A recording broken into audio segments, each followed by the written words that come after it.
Hola, hola, buenos días. ¿Cómo estamos todos? ¿Todo bien? Buenos días. Buenos días. Vale, profesor. Ya me estaba yo tardando un poquito, ¿verdad? Pero bueno, ya estoy por acá. Este, sí, ¿alguien comentó algo? ¿Alguien preguntó algo? ¿No? Ok, pensé que habían preguntado algo. Muy bien, pues vamos a continuar con la clase del día de hoy. Eh, ¿Sí ven mi pantalla todos? ¿Se ve bien? ¿Me escucho bien? Sí, ¿Todo bien? Muy está bien. bien. Profesor, ¿todo bien? Ok, vamos a empezar entonces con la clase del día de hoy. Ayer nos quedamos, estábamos platicando ya de la evolución de los modelos. Estamos platicando brevemente de lo que fue el modelo de datos jerárquico, ¿ok?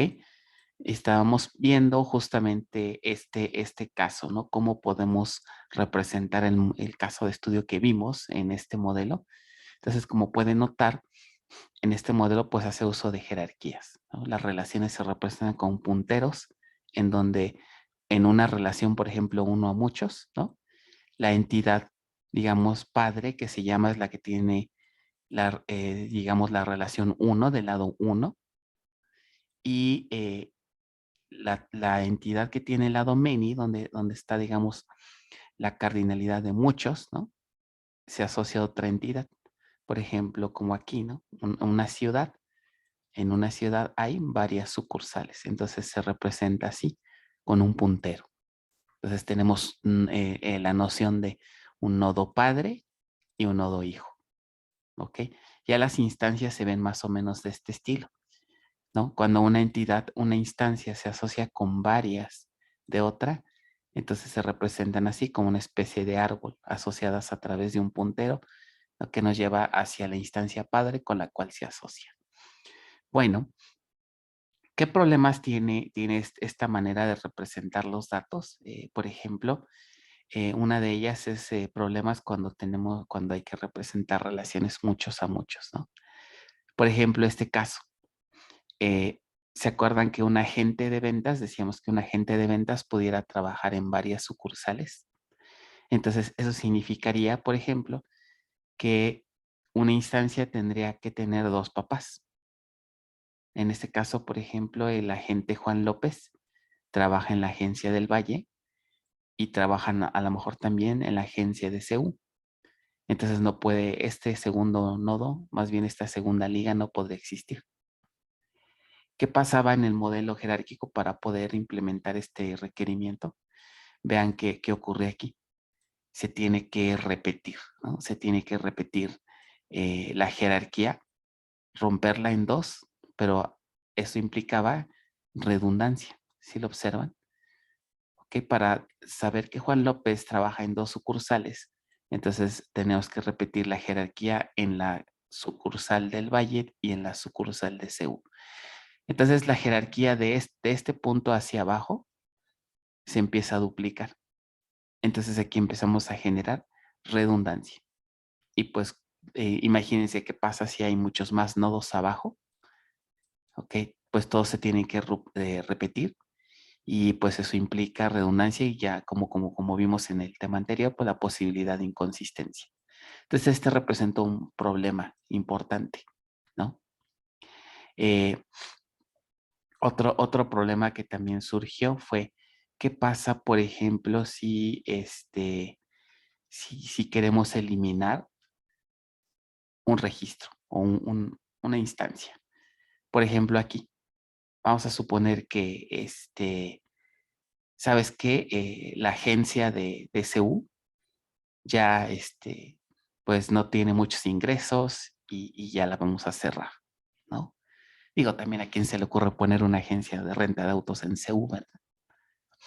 Ahí como que, pues no sería muy exitosa, ¿verdad? Ahí a lo que a veces a lo que más llegamos a rentar son bicis, ¿verdad? Pero bueno, de repente las empresas hacen cosas raras, ¿no? Entonces la sucursal de CU dice, pues sabes que ya la vamos a cerrar. ¿Qué creen que pase si un nodo se elimina? Aquí no se ve, ¿no? Pero si este nodo tuviera nodos hijo, ¿qué creen que pase con estos nodos hijo? Por ejemplo, los autos que tiene esta agencia. ¿Qué pasaría con todas estas instancias que estén abajo en la jerarquía y si eliminamos su nodo padre. Pues estos nodos también, ¿qué les pasaría si perdemos aquí la referencia? También se pierden. Una de dos, o los perdemos o los tenemos que reasignar, ¿no? O sea, prácticamente los nodos que estén hacia abajo se tiene que reconstruir toda la jerarquía para poderlos mantener. Entonces, el manejo de punteros, ¿no? La reconstrucción de partes de una jerarquía se vuelve una tarea compleja o se pierde simplemente. Entonces también es otro problema, ¿no? A la hora de eliminar. Imagínense si eliminamos, por ejemplo, no sé, decimos que ya no vamos a tener sucursales en una ciudad, pero pues ¿qué pasa con todos los autos, ¿no? Que estén en esa ciudad. ¿Qué pasa con todos los empleados, ¿no? Que estén en esa ciudad? Entonces tenemos que reconstruir todo esto, ¿no? Hacia abajo. Eso también implicaba problemas. Entonces esos eran los problemas que tenía el modelo jerárquico, por eso no fue tan exitoso. Otra, por ejemplo, son las consultas, ¿no? Otro detalle. ¿Qué pasa si yo quiero, por ejemplo, consultar los datos de los servicios que ha tenido un auto determinado? ¿Ok? Si yo quiero saber los detalles, tengo que recorrer todo esto. No hay manera, por ejemplo, de consultar directamente, ¿no? Los datos de una entidad, sino que tengo que empezar desde la entidad, ¿no? Desde la instancia de la jerarquía que está hasta arriba, ¿no? El nodo padre, por así decirlo. Entonces tengo que recorrer todo esto, visitar todos estos nodos para llegar finalmente al nodo que necesito. Ese es un recorrido vía estilo árbol, ¿no? Entonces también implica detalles de desempeño. Tengo que acceder a muchos datos para poder llegar a una instancia, ¿ok? No es como en el modelo relacional, ¿no? Que nosotros podemos acceder a cualquier entidad, ¿no? Independientemente de cómo esté relacionada. Directamente nosotros podemos consultar sus datos, cosa que en el modelo jerárquico no ocurre. Entonces es otro problema, ¿no? Bueno, después viene lo que sería el modelo de red. El modelo de red trata de corregir algunos de los problemas que tiene el modelo jerárquico.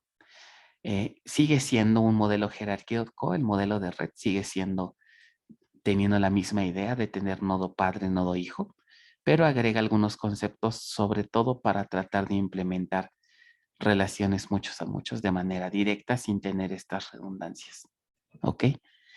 Entonces surge por ahí el concepto de lista, ¿ok? El concepto de dueño, en donde una de las instancias de esa lista actúa como dueño, ¿ok? Y se asocia con un conjunto de instancias que le llaman instancias hijas, ¿ok?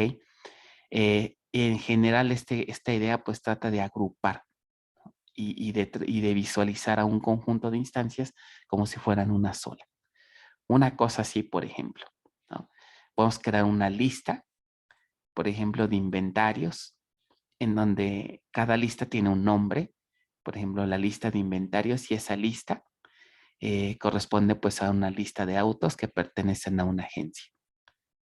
Esa lista de inventarios, si la manejamos como si fuera una sola cosa, pues nos simplifica un poquito, ¿no? El no desglosar tanto. Otra lista, por ejemplo, de mecánicos, ¿no? Una lista se llama mecánicos y pues se refiere a la lista de ingenieros que trabajan en una agencia. Entonces podemos formar algo así, ¿no? Una sola instancia de agencia puede asociarse, digamos, con dos listas, ¿no? Una lista de autos que contiene y una lista de ingenieros mecánicos. Entonces eso hace que agrupar los registros en listas o las instancias, pues hace que se simplifique un poquito el manejo, ¿no? Entonces vería una cosa así. Una sola instancia, por ejemplo, la sucursal del Valle, se asocia con su lista inventario. Es como si realmente tuviéramos aquí una instancia, ¿no? Como si el inventario fuera una sola instancia, ¿ok? Y aquí también, ¿no? Como si los mecánicos fueran una sola instancia, pero en realidad es una lista, ¿ok? Entonces, aquí la entidad, más bien la instancia del valle se asocia con una instancia de la lista inventario y una instancia de la lista mecánicos. Y a su vez, esta lista pues ya tiene aquí su lista de instancias, ¿no? Perdón, su lista de instancias. Entonces, pero de todas formas seguimos usando punteros, ¿no? Para recorrer la lista se siguen visitando cada uno de los elementos de la lista, ¿ok? A cada una de estas instancias se les conoce como miembros o elementos de una lista, ¿ok? Entonces, de todas maneras es una especie de mejora, pues sí, ayuda un poquito a simplificar la complejidad, sobre todo para programar esto, era complicado, ¿ok? Esto lo facilita un poco, pero pues seguimos teniendo los mismos inconvenientes de una organización jerárquica, ¿no? Bueno, surgen también estos conceptos. Aquí, por ejemplo, surge el concepto de esquema, ¿ok? Que este concepto sigue usándose también en el modelo relacional, pero de manera distinta, ¿no? A nivel general, lo que es un esquema es un concepto que me permite justamente agrupar un conjunto de objetos, agruparlos en donde todos estos objetos le pertenecen justamente a un dueño, ¿ok? De aquí viene un poquito la idea de lo que es un esquema. Vamos a ver más adelante cuando lleguemos a SQL, en el modelo relacional, vamos a tener usuarios, ¿no? Cada usuario tiene sus propios objetos. Las tablas, todos los objetos que genera un usuario se agrupan en lo que se le llama esquema. Entonces, en una base de datos hay muchos esquemas, ¿no? Dependiendo cuántos usuarios tengamos. Ok. Surgen los modelos para manipular los datos parecido al modelo jerárquico. Ok. También parecido al SQL, ¿no? En SQL también tenemos Data Manipulation Language y Data Definition Language. También en SQL existe, nada más que aquí pues son enfocados a este modelo de red. ¿Ok? Muy bien. ¿Alguna pregunta de estos dos primeros modelos? Más o menos se entendió bien cómo operaban, cómo trabajan, los problemas que tenían. Sí, profe. Ok, vamos con el siguiente. De acuerdo a la línea del tiempo, le toca el turno al modelo relacional. El modelo relacional no lo vamos a ver tan a detalle aquí porque pues lo vamos a ver a nivel muy detallado en el siguiente tema. Todo el tema se refiere al modelo relacional, que es el modelo que utilizamos para diseñar bases de datos. ¿Ok? Surge en los 70s, por ahí fue Codd, ¿no? Edgar Codd fue su creador y ya veremos un poquito más a detalle. Lo que podríamos ahorita mencionar brevemente de lo que es el modelo relacional es que pues no hace uso de una jerarquía, ¿verdad? Sino hace uso de, como vimos en el tema pasado, ¿no? Las entidades se pueden asociar ya no empleando punteros, ya no se usa punteros, sino la estrategia, como vimos, ¿se acuerdan? Pues es una columna de esta entidad que normalmente vamos a ver más adelante, que en el modelo relacional se llama la llave primaria. Este atributo para poder asociar a los registros de esta entidad con otra, usamos una columna especial en donde sus valores deben ser únicos. ¿Por qué razón deben ser únicos? Para poder asociar de manera única a cada uno de estos registros. Pueden ser con varios registros de otra tabla. Para lograr este efecto, este numerito o este valor se puede repetir varias veces acá. Entonces, al repetir su valor, podemos, a través de comparaciones, ¿no? De comparar valores, podemos relacionar registros o instancias más bien de una entidad. Entonces, esta es la principal diferencia, en lugar de utilizar punteros para hacer, implementar relaciones. ¿Ok? Bueno, ya lo veremos en su momento. Este modelo relacional tiene cierta complejidad porque hace uso de conceptos matemáticos, hace uso de conceptos de teoría de conjuntos. ¿Se acuerdan de este tema, teoría de conjuntos? ¿Dónde vieron este tema de teoría de conjuntos? En probabilidad y estructuras discretas. Sobre todo en estructuras discretas, muy bien. Pues ese tema de teoría de conjuntos aquí en bases de datos es importante. Se utiliza mucho sobre todo en la parte de SQL. Cuando lleguemos al tema 9, ahí lo vamos a retomar. ¿Ok? Si alguna vez pensaron, ¿para qué rayos en la vida me va a servir aprender? ¿Se acuerdan qué temas veían ahí en teoría de conjuntos? La definición de un conjunto, las operaciones entre conjuntos, que las formas normales, no sé si recuerdan esos temas. Bueno, aquí en base de datos tienen un uso práctico, ya lo veremos en su momento.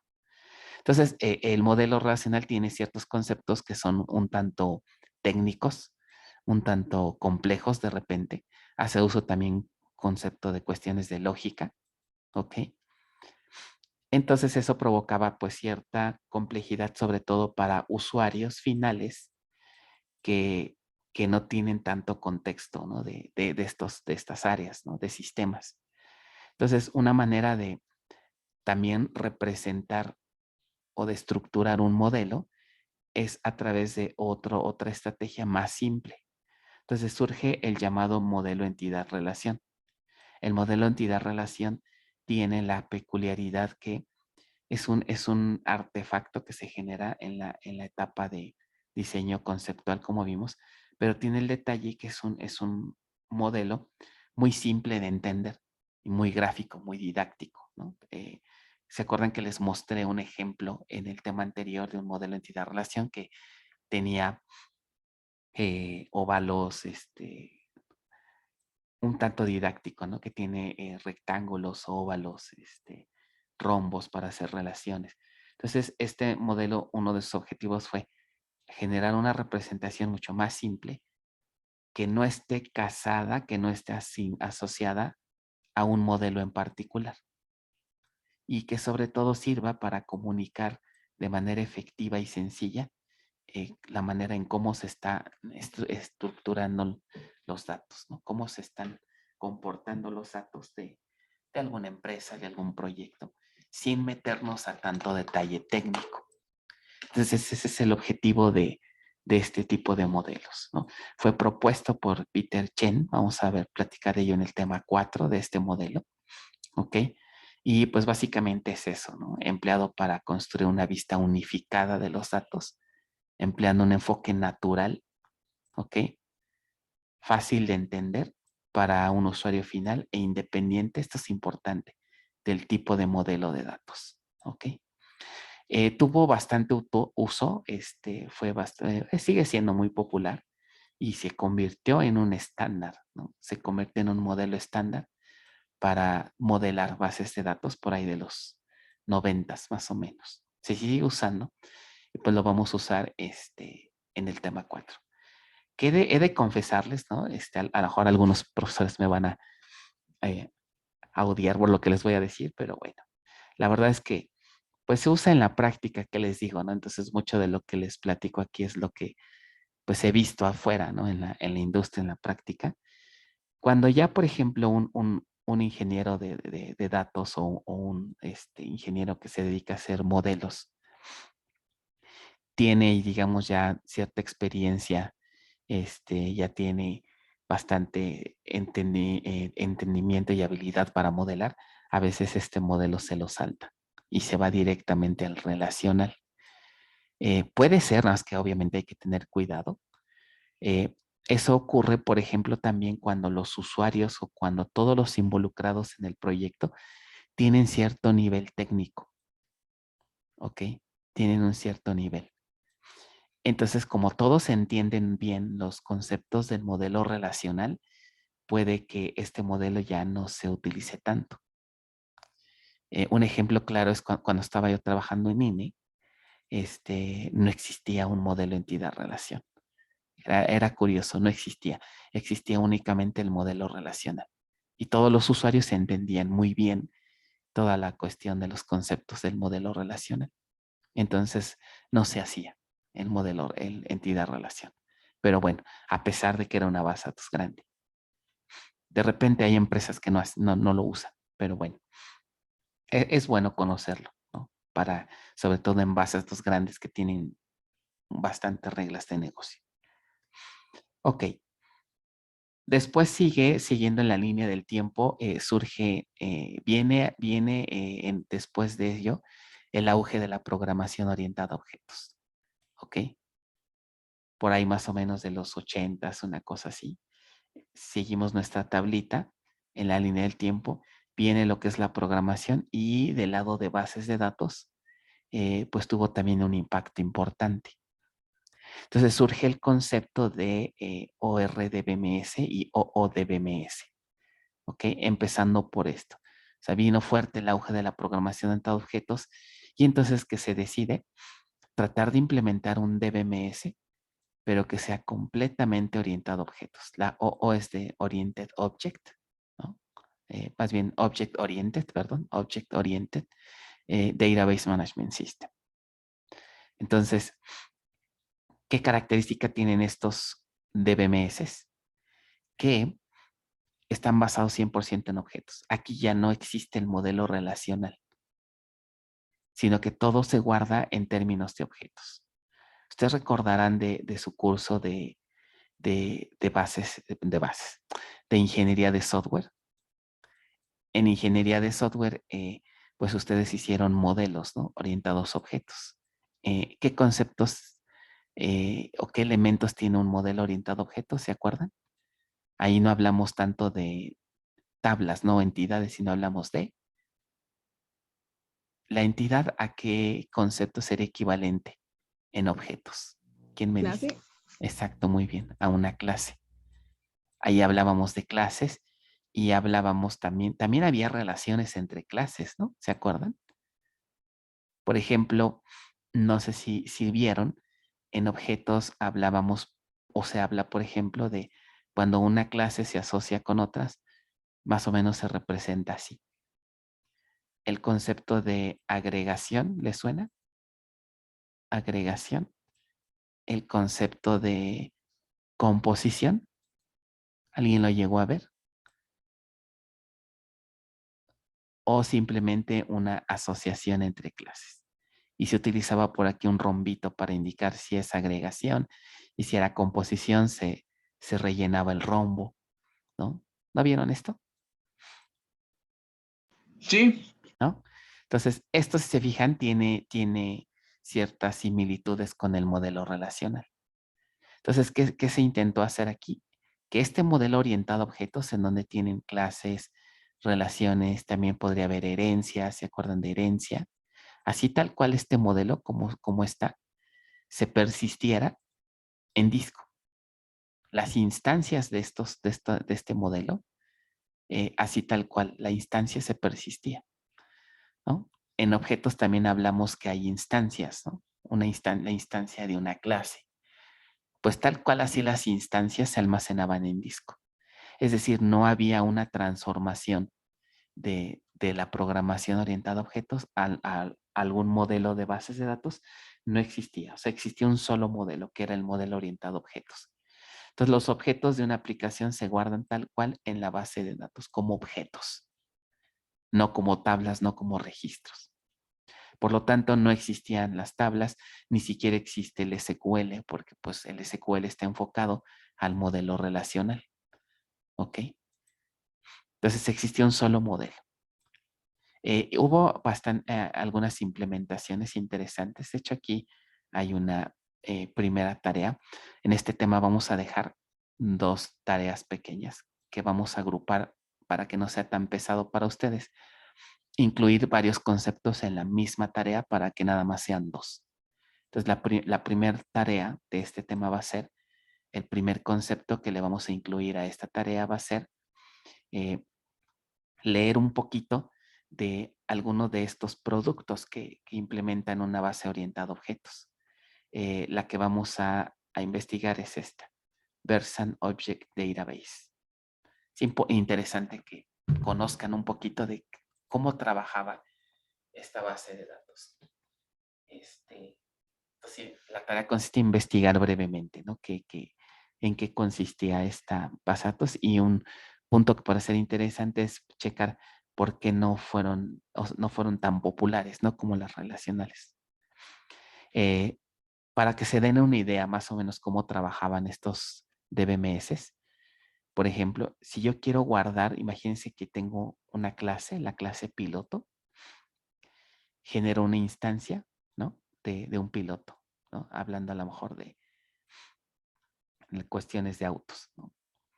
Entonces, fíjense qué fácil es almacenar un objeto. Creo una instancia y tengo un objeto de DB que me representa a la base de datos y simplemente invoco métodos como store, ¿no? Entonces, quiero almacenar un objeto, simplemente invoco al método store del objeto DB de la base de datos y le paso como parámetro la instancia. Y ya. ¿Ok? Entonces, es muy sencillo. En el modelo relacional no puedo hacer esto. ¿Qué se hace con el modelo relacional? Tengo la instancia de un objeto, de una clase, ¿no? Tengo su instancia I, y de aquí para poderlo guardar en un modelo relacional, en donde hay, pues, como vimos, relaciones, no puedo guardar el objeto directo, ¿no? ¿Qué creen que tengo que hacer para que este objeto se guarde aquí? Aquí tenemos atributos de la clase y aquí tenemos columnas, ¿no? De una tabla. Entonces tengo que hacer un mapeo, ¿no? Entre lo que es el modelo orientado a objetos y lo que es el modelo relacional. Y aquí este mapeo normalmente utilizamos pues SQL para poder transformar, ¿no? En sentencias una instancia de una clase. A partir de una sentencia SQL genera una sentencia y ya la enviamos a la base. Entonces este mapeo pues implica programación, cosa que no ocurre aquí. Vean, directamente guardamos el objeto. Para hacer una consulta igual acá pasa lo mismo, ¿no? Tengo que hacer la consulta, una base de datos me regresa una tabla de datos, pero esta tabla de datos la tengo que convertir a un conjunto de ¿qué? De instancias para que pueda ser entendible para nuestro sistema orientado a objetos. Entonces también aquí tengo que hacer un mapeo, implica programación, ¿ok? En este tipo de base de datos no tengo que hacer esa programación. Vean qué sencillo es recuperar una instancia en este tipo de bases de datos. ¿Qué creen que haga este pequeño fragmento de código? Échale una revisadita y a ver quién puede inferir qué hace este código. ¿Quién me dice?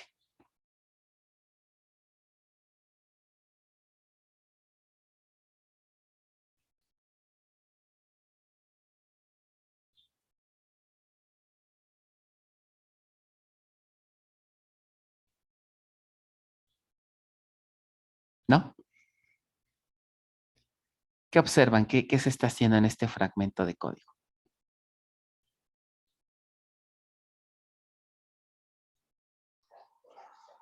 Pues yo diría que Ajá, está creando una nueva instancia de piloto, a la cual ajá. se le está asignando Juan y un 2. Que sería a lo mejor el número de carreras en las que ha participado. Ajá. Y esa instancia se ingresa a la base de datos, tal Ajá, vez. como, no tanto como que se ingrese, pero se le pasa como parámetro a un método que Ajá. se llama query by example. ¿Para qué creen que utiliza para qué creen que es utilizado esta instancia? ¿Para qué creen que se utiliza en este método? Vean el nombre, query by example. Una consulta. Es una consulta, ajá, es más bien, en la base de datos se va a hacer una búsqueda, pero esa búsqueda, ¿en qué creen que se va a basar? En el ejemplo de Juan. En el ejemplo de Juan. Entonces, esta búsqueda va a traer todos los pilotos que se llamen ¿qué? Juan y que hayan participado en 2 carreras. Entonces, fijan cómo de una manera muy sencilla, muy elegante, de forma orientada a objetos, puedo formular una consulta. Esto sería equivalente a tráeme todos los registros de la base de datos, eh, todos los pilotos de la base de datos que se llamen Juan y que hayan participado en 2 carreras. Y esos objetos y esos registros los vas a guardar en una lista, ¿ok? En una lista. Y esa lista va a contener pues un conjunto de instancias. Ya son objetos. Entonces podemos recorrer la lista y ya tengo los objetos. Entonces, fijan, en muy poquitas líneas tengo consultas. Esto es muy atractivo para programación, pues porque en pocas líneas puedo hacer bastantes cosas, ¿no? Puedo hacer consultas muy fáciles. ¿Ok? En este sentido son muy atractivos estos sistemas, pero no fueron tan exitosos, principalmente por el almacenamiento. Almacenar objetos tal cual así en disco es un tanto costoso. Ok, la cuestión de almacenamiento y también la cantidad de memoria que se requiere para procesar todos estos objetos es alta.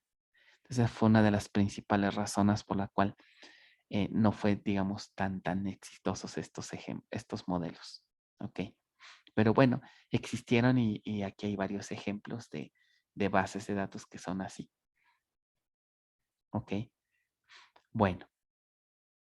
Seguimos en la línea de tiempo. Cualquier duda que tengan de estos modelos, avísenme. ¿Ok? Viene en la línea de tiempo otra variante. ¿Sabes qué? No nos vamos a ir al extremo, ¿no? De que todo sea completamente objetos. Vamos a hacer una combinación. Entonces surgen los ORDBMS. Los ORDBMS, como pueden ver, la R significa de relacional, es decir, Object Relational Database Management System. O sea, un sistema administrador de base de datos, pero que sigue siendo relacional. O sea, regresamos a la idea de tener tablas, relaciones, etcétera, pero lo vamos a combinar con objetos. O sea, no irnos a los extremos, sino una combinación. ¿Qué significa esto? Que a un modelo relacional vamos a incorporarle algunas ideas de la programación orientada a objetos que puedas hacer la implementación del DBMS un poco más sencilla, más ágil. Entonces se incorporan, por ejemplo, conceptos como la posibilidad de crear tipos de datos personalizados, que esto es un poco, se tomó la idea de lo que es una clase, ¿no? Ustedes recordarán en su curso de programación orientada a objetos que la definición de una clase en realidad me define qué cosa. Un tipo de dato nuevo, ¿no? Por ejemplo, la clase alumno, ustedes pueden crear a partir de la clase alumno, ¿ok? Variables que sean de qué tipo su tipo de dato va a ser quién, alumno, ¿no? Pueden definir una variable, digamos X, y cuál es el tipo de dato de esta variable, alumno. Si se acuerdan de eso, me imagino, ¿verdad? Alumno. Entonces, esta idea de tener tipos de datos personalizados en una base de datos también pues, se puede hacer, ¿no? Vamos a ver más adelante que en el modelo relacional, las tablas, cada columna tiene un tipo de dato. Y los tipos de datos pues pueden ser también tipos de datos muy primitivos, muy simples. ¿Cuáles pueden ser? Integer, varchar, que es para cadenas, double, float, y así sucesivamente. Entonces son tipos de datos básicos que con ellos podemos formar objetos más complejos. Por ejemplo, el tipo de dato persona va a estar formado por un nombre, por una dirección, y aquí ya se utilizan los tipos de datos básicos que hay en una base de datos. Entonces, este objeto persona puede ser considerado como un tipo de dato a nivel de la base, ¿no? Entonces, se surge esta posibilidad. Eso simplifica, ¿no? Simplifica varias cosas, ¿no? La administración de todos estos datos al verlos como un tipo de dato más genérico, ¿no? Se incorporan también algunas ideas de herencia. Hay algunos manejadores que sí manejan algo así. Create type estudiante, under persona. Entonces, estudiante es como que una subclase de persona, ¿ok? Esto no ha sido tan exitoso en los modelos relacionales, pero algunos sí lo permiten, ¿ok? Se utiliza más el concepto de jerarquía que vamos a ver en el tema 5, pero pudiera ser algo así similar a la herencia, ¿no? En objetos. Podemos crear nuestras propias funciones. Esto sí es muy utilizado, ¿ok? la posibilidad de tener programación y que nosotros le agreguemos funciones personalizadas a la base de datos, ¿ok? Una función que haga algo. Es como si definiéramos un método, ¿no? De una clase. Y hay otros conceptos, por ejemplo, también, ustedes recordarán también en objetos el concepto de paquete. ¿Qué era un paquete? ¿Quién me dice? En programación orientada a objetos. ¿Qué era un paquete? Un conjunto de clases en un directorio, ¿no? Exacto. Físicamente es un conjunto de clases en un directorio. Normalmente un paquete agrupa clases que tiene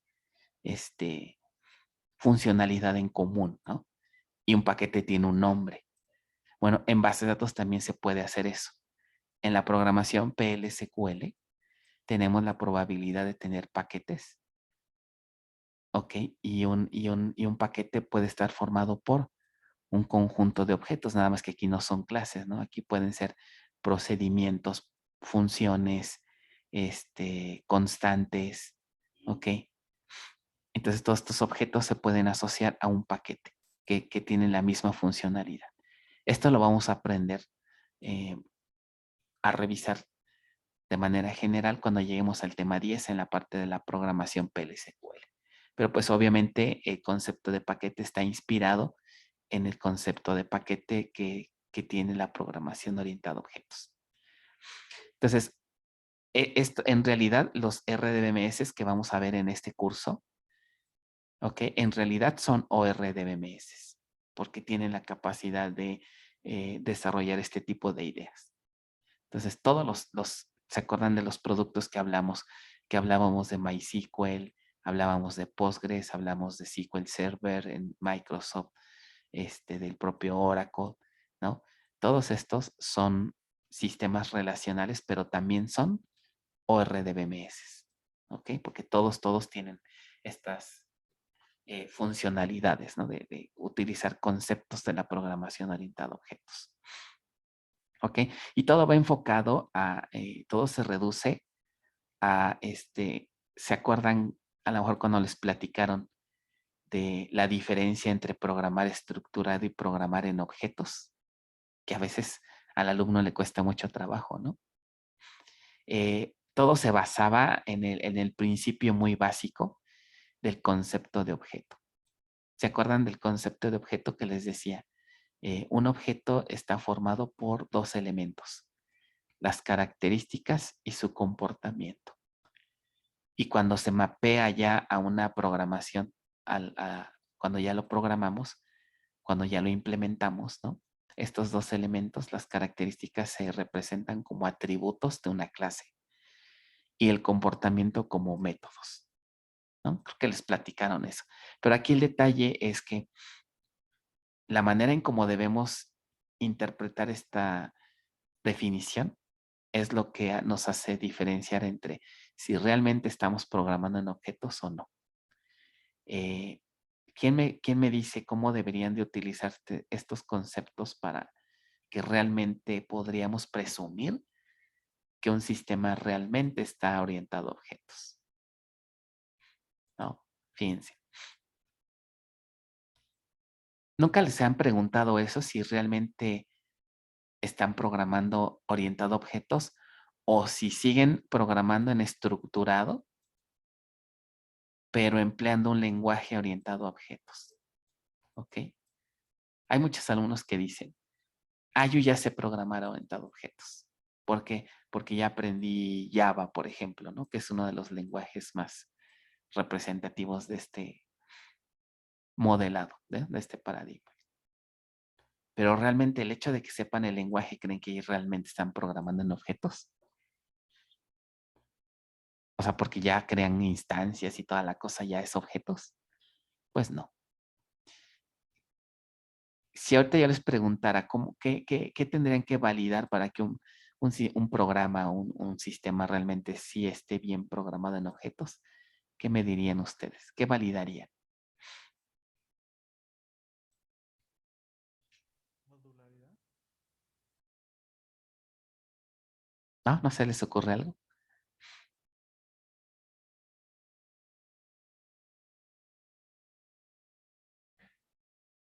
Ok, miren, fíjense. El día de hoy andan muy callados, ¿eh? Necesito que Profesor, participen más. Adelante. Sí.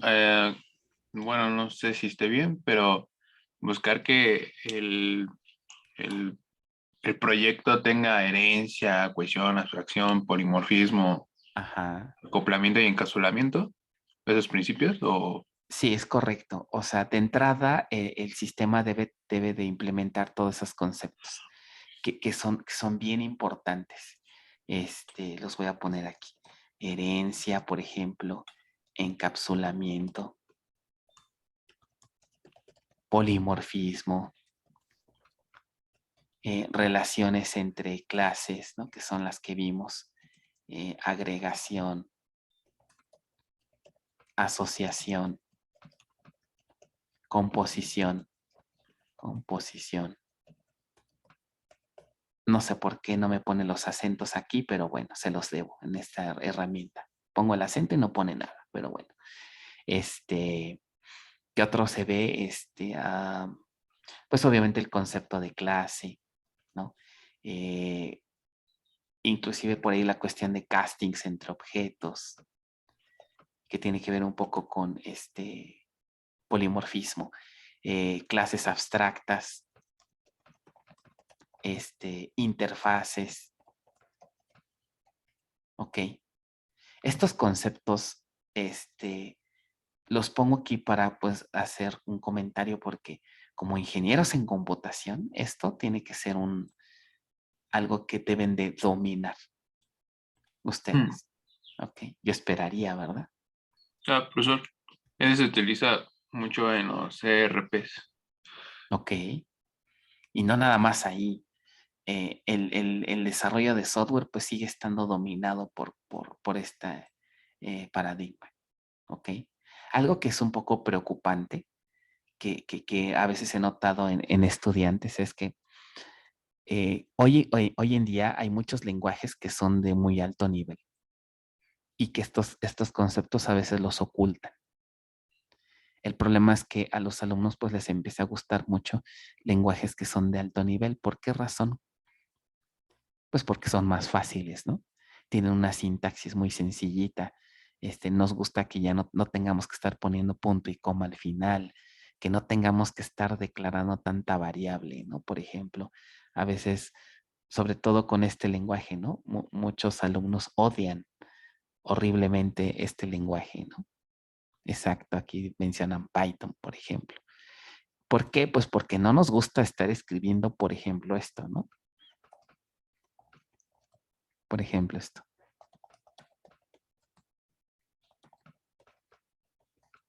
Dicen, oye, qué flojera estar escribiendo esto, ¿no? Ok.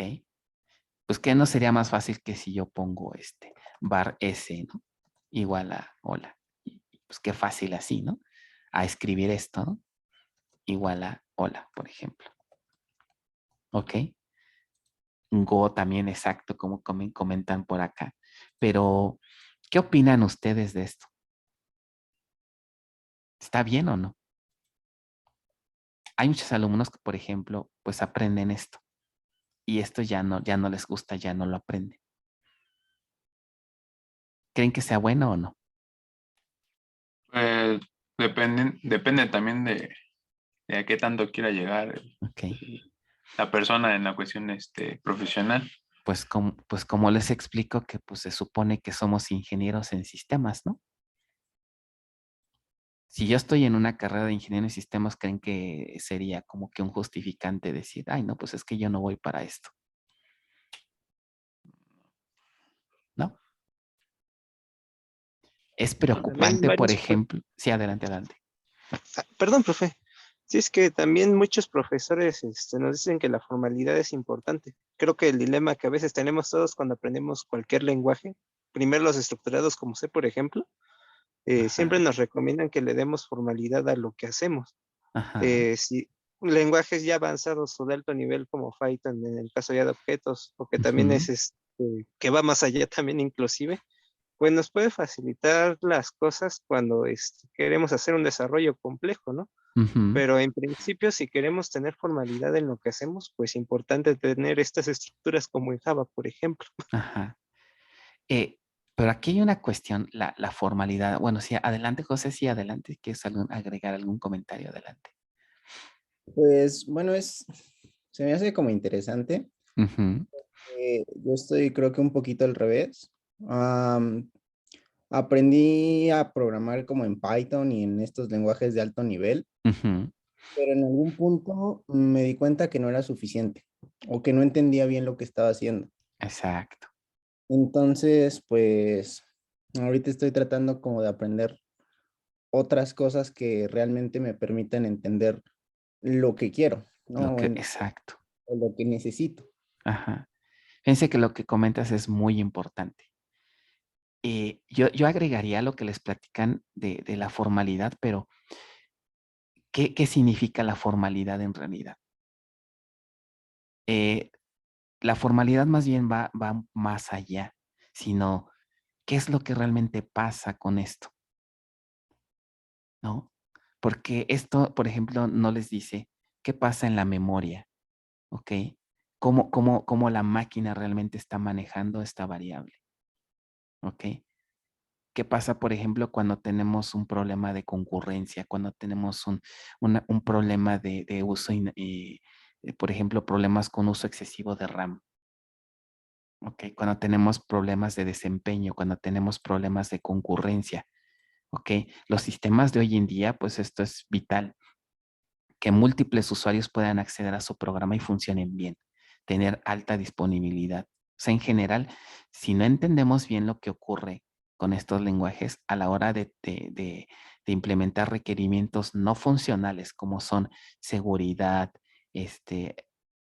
tolerancia a falla, desempeño, uso óptimo de la memoria, concurrencia, vamos a tener aquí serios problemas. Y esto, la única manera de resolver esto es entender realmente lo que pasa en la máquina con las variables. Por ejemplo, yo les preguntaría, ¿no? ¿Cuál es la diferencia entre una variable de instancia y una variable de clase? Eso es súper importante a la hora de que un programa se ejecuta. Estos conceptos, una variable de instancia y una variable de clase, yo les aseguro que esto ni por enterados qué significa en un lenguaje como este, porque aquí no se ve. Pero, por ejemplo, en la línea de arriba, nada más de ver la línea, yo ya sé cómo se comporta la variable S en memoria. Esta variable S, como está declarada aquí, significa que en toda la máquina virtual, en este caso, la máquina virtual de Java, hay una sola copia de la variable hola. Y entonces todos los hilos de ejecución del programa van a apuntar a la misma área de memoria.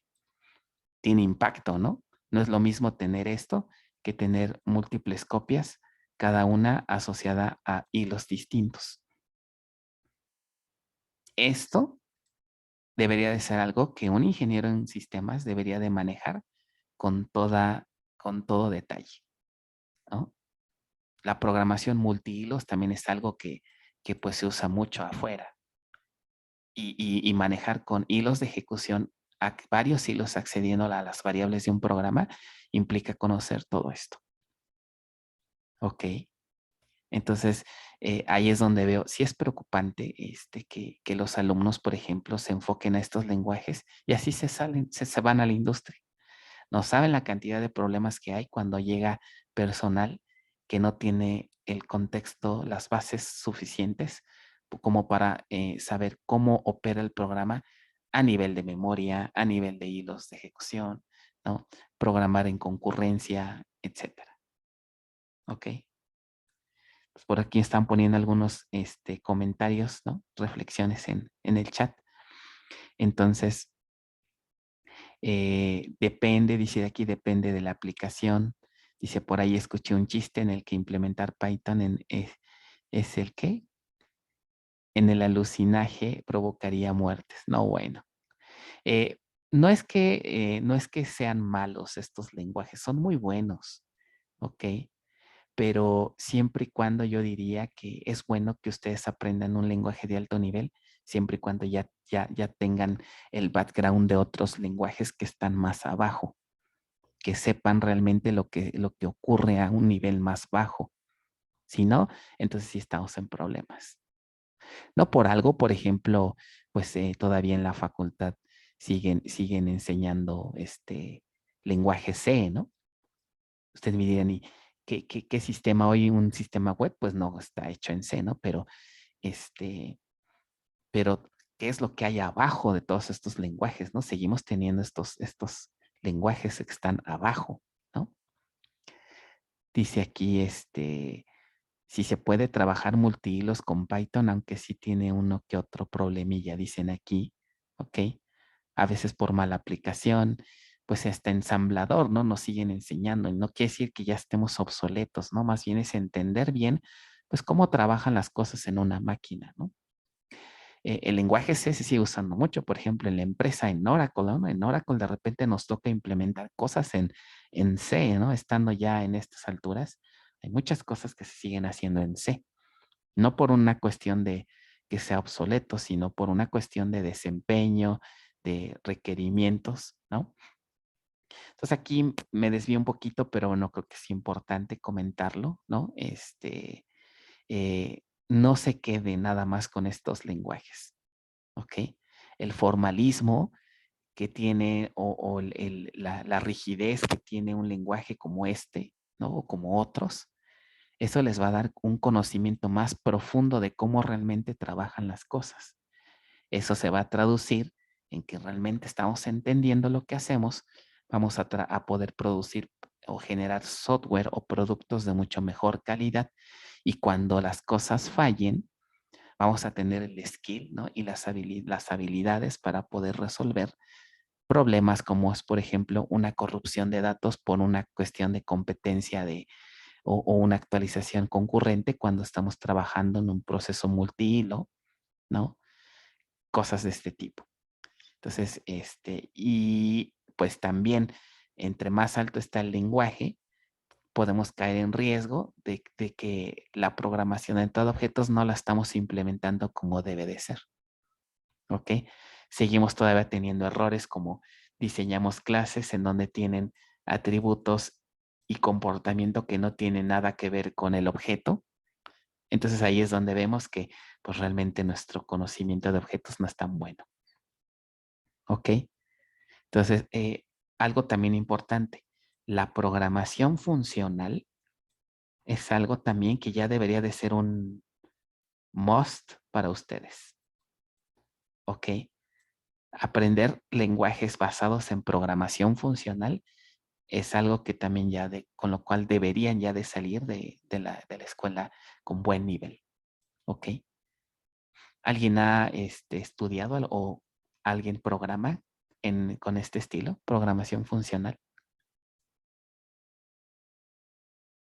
JavaScript, por ejemplo, es un ejemplo sencillo de que se puede hacer programación funcional. Los frameworks JavaScript que hoy en día se usan mucho, utilizan mucho conceptos de la programación funcional. Pero aprenderla bien, ¿no? Los conceptos teóricos que ofrece esta forma de programar, ¿no? Java 8, por ejemplo, ¿no? Hubo cambios bastante drásticos en el lenguaje para implementar conceptos de programación funcional. Y hoy en día en la industria se utilizan muchísimo. ¿Ok? Entonces, hay nada más abusados, ¿no? Con sus habilidades de programación. No se queden con la idea de que si un lenguaje es verboso es malo y qué flojera y no lo quiero aprender. No, ahora sí que a las cosas hay que entrarle pues como son, ¿no? Y ya de ahí, ahora sí, si yo tengo este background, si ya puedo aprender todos estos lenguajes de alto nivel, es bueno porque nos ahorran tiempo, ¿no? Menos líneas, menos código, pero entendemos qué es lo que está ocurriendo realmente, ¿no? Bueno, entonces, pues básicamente todos estos conceptos les comentaba que vienen, no fueron ajenos a las bases y es donde se aplicaron en estos conceptos, ¿no? En ORDBMS. Bueno, Siguiendo un poquito en esta cuestión de los objetos, viene otro concepto que puede ser interesante para ustedes, que es el de los mapeos objeto relacional, los famosos ORMs. ¿Alguien ha oído hablar de lo que es un ORM? ¿O ha utilizado o ha programado con un ORM? ¿No? ¿Nadie? Ok. Un Creo que- ORM se le conoce como objeto, mapeo, Object Relational Mapping, o sea, mapeo objeto relacional. Es una idea en la que justamente les comentaba hace rato. Cuando tenemos el modelo relacional del lado de la base, del lado izquierdo, pues tenemos tablas, tenemos relaciones, ¿no? Pero del lado del software normalmente tenemos objetos, ¿no? Diseño de clases. Entonces aquí del lado del sistema tenemos clases, la clase alumno, organizada en paquetes, ¿no? Asociada de alguna manera. Y en la base de datos pues tenemos el modelo relacional. Modelo relacional en base de datos, modelo orientado a objetos. Tenemos que hacer que estos convivan, ¿no? Porque pues si queremos consultar datos, necesitamos transformar una petición que viene del lado del sistema a SQL. Y al revés, ¿no? También, si queremos leer algo de la base, tenemos que sacarlo en términos del modelo relacional, lo transformamos a objetos para poder usar nuestro modelo. Es decir, necesitamos hacer un mapeo. ¿Cómo se hace esto? Bueno, aquí el developer, el programador, tiene que generar cadenas, sentencias SQL que se envían a la base de datos. Y al revés, lo mismo, ¿no? De la base de datos se reciben los datos en formato tabular, ¿no? Esto se tiene que convertir a objeto para poderlo interpretar en nuestro modelo orientado a objetos. Entonces implica todo esto programación. Entonces surgió la idea de esta programación, eliminarla, que ya el programador no tenga que hacer estos mapeos. Entonces los ORMs nos dan esta posibilidad. ¿Ok? Es un poquito seguir la idea que vimos aquí de tener la posibilidad de invocar estas operaciones tan sencillas, pero no yéndonos al extremo de tener una base orientada a objetos, sino la posibilidad de tener una base relacional y seguir teniendo consultas como esta. Entonces, para que vean que los ORMs, ese sí, fue una idea que ha tenido bastante auge y se ha usado mucho en el área de ingeniería de software. ¿Quién de ustedes tiene planeado irse al área de ingeniería de software? ¿O les gusta la idea de Yo desarrollar justamente aplicaciones? Ok, tenía esa idea. Yo, ok. Yo creo que bastantes, ¿no? Aquí alumnos de este grupo yo creo que van para allá, ¿no? Bueno, pues todos los que piensen a lo mejor desarrollar software en algún momento, que acceda a una base de datos, aprender un ORM también es algo prácticamente obligatorio. Se utiliza mucho afuera. ¿Por qué razón se usa mucho? Pues porque la posibilidad de quitar toda esta programación es atractiva. Nos quita tiempo, no programamos tanto, ¿ok? Más bien nos ahorra tiempo, perdón. Incorporar un ORM pues nos quita de toda esta programación, todo este mapeo. Entonces surgieron herramientas como lo que son, no sé si les suenan estos términos, la especificación JPA del lado de Java, ¿no? Hay también ORMs en otros lenguajes, ¿no? El concepto de ORM pues es básicamente eso. Generar una herramienta, un software que nos ayude a hacer este mapeo, ¿ok? Uno de los principales productos que por ahí surgieron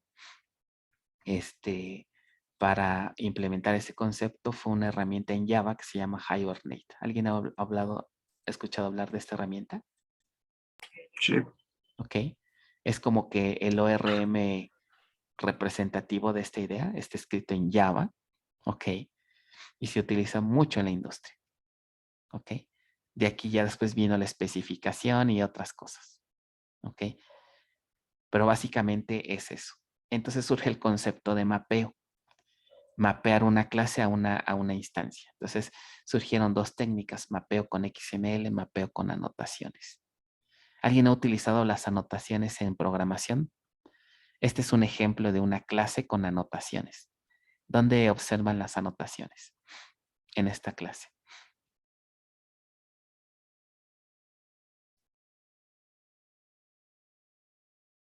¿Qué creen que sea una anotación en esta clase? Ven, aquí está public class alumno. Tiene sus atributos, ¿ok? Pero ¿cuáles serían las anotaciones? Estas cositas que están aquí con arroba son anotaciones. Una anotación es proporcionarle a la clase información adicional para que la clase tenga un comportamiento más especializado. ¿Ok? Por ejemplo, ¿qué creen que para qué sirva esta anotación? Arroba table o arroba column, que está aquí. ¿Qué les dice? A la que pertenezca a la información que describe. Así es. O sea, aquí con esta anotación le estamos indicando a la clase que las instancias de la clase alumno se van a almacenar ¿en dónde? En la tabla del alumno. En la Bueno, tabla del alumno. Ajá, pero esta tabla ya es parte del modelo relacional. ¿Ok? Por ejemplo, aquí, la columna nombre, perdón, el atributo nombre de esta clase, sus valores se van a almacenar ¿en dónde? En la columna nombre de una tabla. Por ejemplo, aquí, miren, puedo inclusive a nivel de objetos definir relaciones muchos a muchos, uno a muchos. Aquí le puedo indicar, por ejemplo, al código que esta clase dirección se está asociando, ¿no? Con la tabla dirección en la base de datos. Entonces puedo también indicar relaciones entre clases y mapearlas a los tipos de relación que vimos hace un momento, ¿no? En clases pasadas. Entonces, con toda esta información, los ORMs de manera automática, ¿qué creen que hacen? Generan el SQL.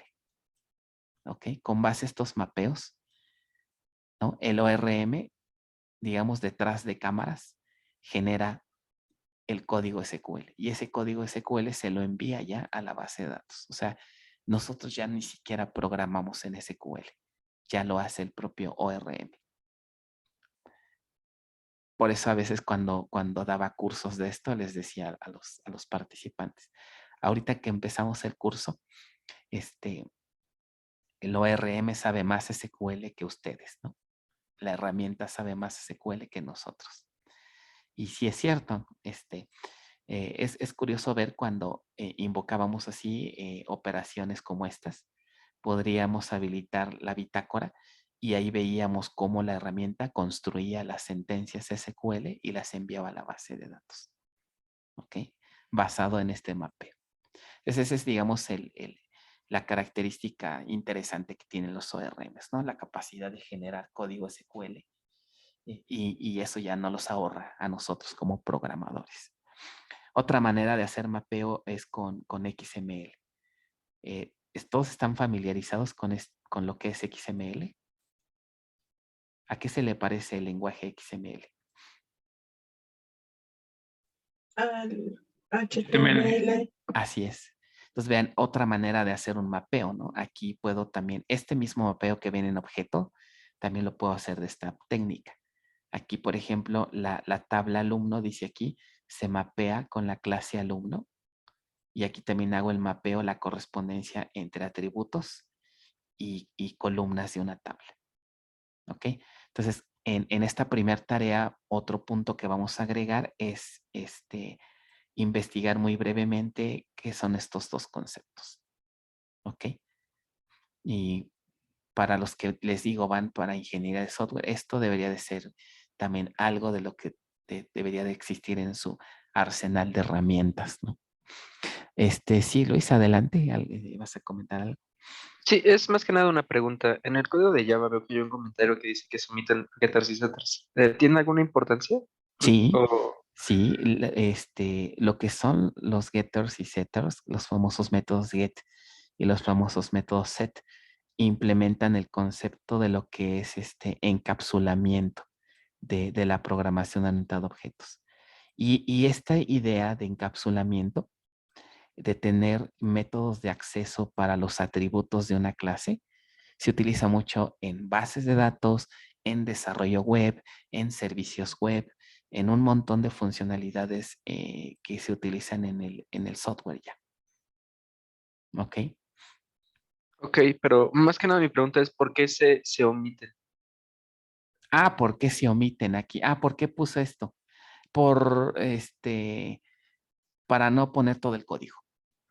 Pero, o sea, dice Ah, ya, ya. No, no es que no se pongan, ¿no? Sino ajá, que no se están no se están presentando, pues. ajá, en este código no se están presentando, pero en realidad existen. Ah, Sí, ok, ok. sí, ya te Gracias. entendí la pregunta también. Sí, más que nada es por eso. Qué bueno que lo comentes, porque déjame decirte que hoy en día hay herramientas que tú nada más le pones @get a la clase hasta acá arriba o @getters, creo que es @getters, y ya la herramienta te los genera en automático. Y ahí sí ya no los tienes que hacer. Pero siguen existiendo, nada más que quien te lo hace es una herramienta. ¿Ok? Sí, es que había entendido que era así como de que en este aspecto no se utilizaban. Entonces me Mm, retomaba pues la idea porque pues nos pueden servir para, no sé, por ejemplo, en el ejemplo que vimos hace varias clases de calificaciones, ujú. restringir valores menores a 10 o pues, tener todo en el mismo contexto. Sí, sí, más que nada se refiere a eso, ¿no? Para no poner aquí todo el código de la clase, que no tiene mucho sentido ponerlo. A veces en tutoriales así le ponen, ¿no? Se asume que existen todos los getters y setters para no gastar tanto espacio. Muy bien. Bueno, entonces, pues básicamente esto es la cuestión en cuanto al auge de objetos. Resumen, sugerencia, en verdad, si no saben bien programar este tipo de lenguajes que son verbosos, que a veces nos da mucha flojera, pónganse el propósito de aprenderlos, pero bien. Créanme que la industria les va, por propia experiencia les puedo decir que en la industria les va a ayudar muchísimo. Entre más entiendan cómo funcionan las cosas a más bajo nivel, eso les va a dar muchas habilidades y la posibilidad de resolver problemas de una manera relativamente rápida. Bueno, soporte de los ORDMS para procesar documentos XML. Bueno, siguiendo en la línea de tiempo, con el auge de objetos también viene a su vez la posibilidad o la conveniencia de representar datos en formatos distintos. Eh, Dos de estos formatos que se han utilizado mucho también es la posibilidad de representar datos en lenguajes como XML y tal vez están ustedes también muy familiarizados, sobre todo hoy en día, con lo que es JSON. ¿Ubican estos dos conceptos? ¿Por qué han sido tan usados en la industria hoy en día? XML y JSON. ¿Ok? Pues vamos a empezar por el primero conforme fue el tiempo. Soporte de los ORDMS para procesar documentos XML. ¿Por qué XML ha sido tan importante al grado de que pues, las bases de datos ofrecen soporte para manejarlos adecuadamente? Bueno, ubican el concepto de web service. ¿Quién me platica qué es un web service? O que conocen, que han escuchado hablar de lo que es un web service o lo que es un servicio web en español, digamos, sería.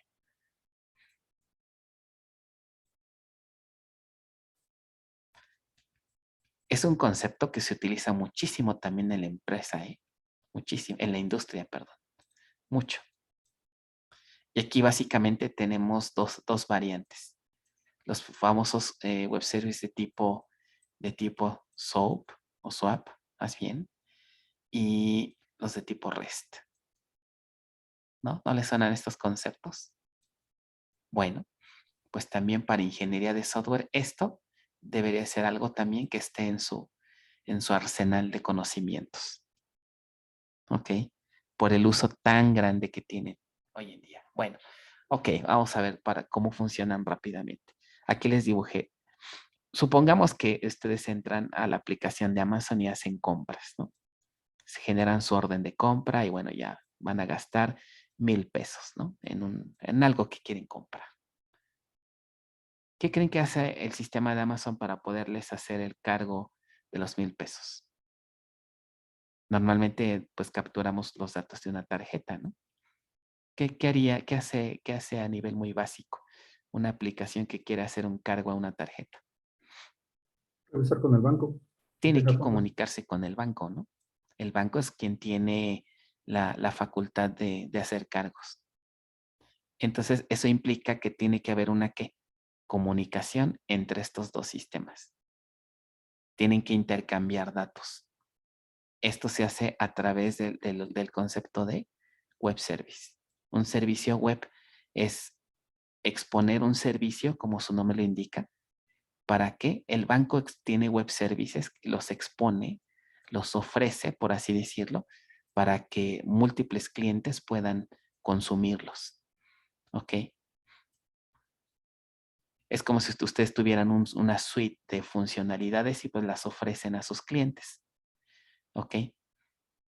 Entonces, aquí el problema es que, pues, la aplicación de Amazon puede estar programada en un lenguajes bien diferentes y la programación, las aplicaciones de los bancos, pues también pueden estar programadas en otros lenguajes, ¿no? En COBOL, ¿no? Que dicen que ya ven que estos lenguajes son todavía muy utilizados en los bancos. Y acá a lo mejor el sistema de Amazon está escrito en Go, a lo mejor, o está en Java, qué sé yo. ¿Cómo hacemos para comunicar estos dos sistemas que son completamente diferentes y que se entiendan?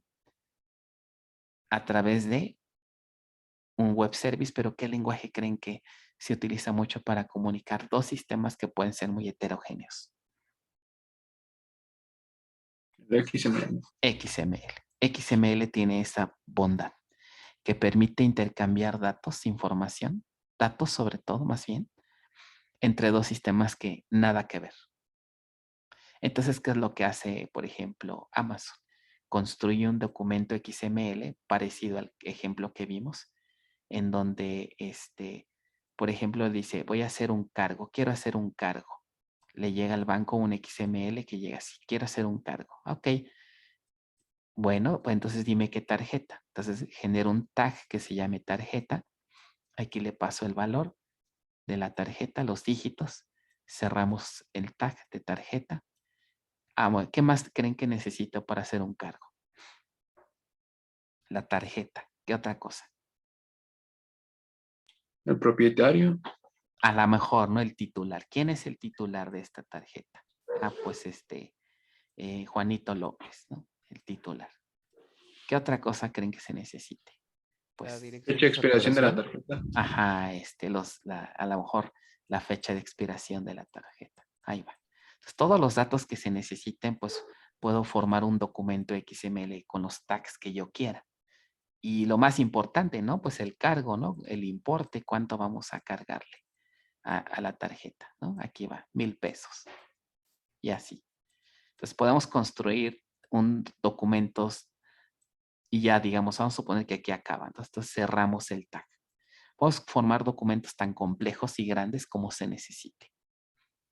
¿Ok? Otro uso muy práctico de los web services, a mí me tocó desarrollar varios web services cuando estaba en INE.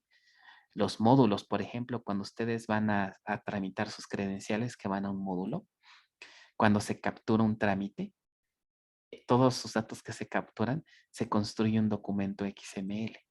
Ahí van todos sus datos. Inclusive puedo transmitir hasta la foto y la huella en un documento XML, ¿no? Se hace una codificación.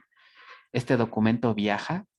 Normalmente los web services se utilizan mucho porque utilizan el mismo protocolo que el Internet. ¿Qué cuál es? HTTP. Entonces, el mismo protocolo que utiliza el Internet lo utilizan los web services y esto hace que no tenga problemas en cuanto a puertos y cosas del estilo, ¿no? De abrir puertos adicionales, etc. Entonces, estos documentos llegaban al sistema central y aquí se procesaban. Entonces, era la forma más fácil de comunicar a sistemas remotos. Entonces, ¿se imaginan cuántas transacciones pudiera generar Amazon hacia un banco al día? ¿No? Entonces, los sistemas empezaron a tener el problema de recibían documentos XML, pero de manera masiva. Y estos documentos normalmente se almacenan en bases de datos para poderlos procesar. Ok. A mí me tocó todavía hacer esto completamente a manita, que llegaba un documento XML y teníamos que parsearlo, prácticamente extrayendo los valores del documento. Entonces era demasiada programación. ¿Ok? ¿Qué hacen las bases de datos? Bueno, ofrecen soporte para manejo de documentos XML, en donde con unas cuantas instrucciones nosotros podemos hacer búsquedas y extraer los datos de estos documentos sin hacer programación alguna. A eso se refiere este soporte. Por ejemplo, existen tipos de datos a nivel de la base que ya guardan el documento XML tal cual. El tipo de dato es XML. Un ejemplo para almacenar un documento, imagínense que quieren guardar un cargo de una tarjeta, lo guardamos en una tabla y se vería así más o menos la sintaxis. Quiero guardar un documento XML, entonces aquí pongo el documento como una cadena y se guarda tal cual en un tipo de dato XML type. ¿Cuál es la ventaja de guardarlo así en una base de datos? Que cuando quiero hacer consultas, vean este ejemplo, es un ejemplo de una consulta, que si más o menos lo leemos, a ver, ¿quién me dice qué se intenta hacer en esta consulta? Yo, Adelante, adelante. quiere, consultar Ujú, la columna empleado ID ujú.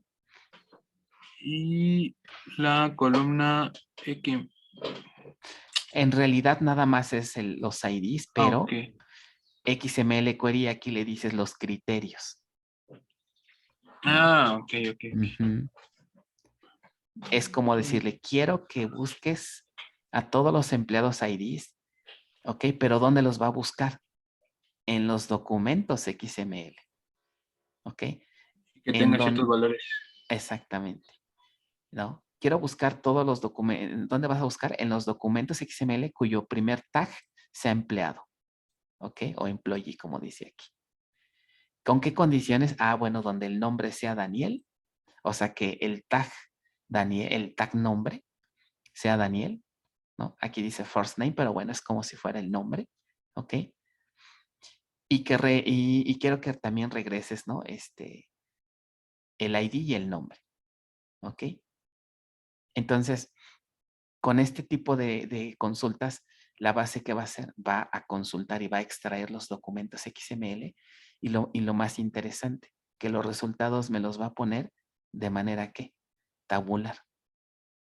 O sea, las bases de datos extraen los valores de los XMLs y me lo presentan en formato de tabla, como si los datos estuvieran guardados en columnas y renglones. Entonces, todo este procesamiento ya lo hace la propia base y la programación que nos ahorramos aquí es bastante. Entonces, esto se utiliza mucho para, sobre todo, comunicar sistemas de este estilo. ¿Ok? Nos podríamos pasar prácticamente buena parte del semestre aprendiendo manejar XML en bases de datos.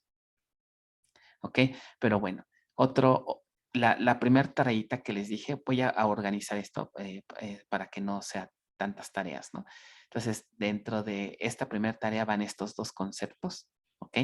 Otra tarea que la voy a programar va a ser investigar un poquito hay un estándar del SQL para XML. Ahí dice la sintaxis, todas las reglas que las bases de datos implementan para dar soporte a XML. ¿Ok? Entonces, en esta otra vamos a investigar brevemente de lo que es este estándar. les digo, podemos pasarnos casi más de medio semestre, o si no es que todo el semestre, aprendiendo el estándar. Así como hay un estándar del SQL, hay un estándar de SQL para XML. ¿Ok? Bueno, otra cosa también que ha tenido bastante uso es la incorporación de JSON. ¿Alguien ubica qué es JSON? ¿Quién me dice? Yo creo que esto a lo mejor sí están más familiarizados. ¿No? ¿Qué es un documento JSON?